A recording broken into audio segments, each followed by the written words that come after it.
ఉమ్మడి రాజధాని టైం అయిపోయింది అని చెప్పి అక్కడ స్థానికంగా ఉన్న వేలాది ఆంధ్ర డ్రైవర్ని ఇబ్బంది పెడుతున్నారు. తెలంగాణ ప్రభుత్వానికి కూడా నా విన్నపం, దాదాపు 2000 మంది ఆంధ్ర డ్రైవర్స్ ఉమ్మడి రాజధాని పరిధిలో ఆల్ ఇండియా పర్మిట్ తీసుకొని తెలంగాణ టెంపరీ పర్మిట్ తీసుకొని ట్యాక్సీలు నడుపుతూ ఉన్నారు. ఇప్పుడు నా దృష్టికి వచ్చారు.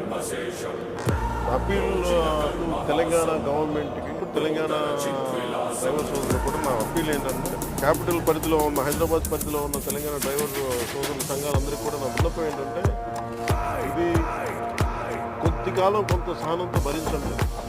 మీరు వేరు మేము వేరు కదా, మనందరం ఒకటే కాదు. ఈ పరిధిలో నేను అర్థం చేసుకోగలను. కొంచెం మాకు సమయం ఇవ్వండి. పాపం డ్రైవర్ సోదరులకి, ఆంధ్ర డ్రైవర్ సోదరులకి కొంచెం సమయం తెలంగాణ రోడ్ ట్రాన్స్పోర్ట్ డిపార్ట్మెంట్ కూడా కోరుకుంటా ఉన్నాను. దయచేసి మీ పరిధిలో దృష్టిలో పెడుతున్నాను. అలాగే నా తరఫు నుంచి నేను కన్సర్న్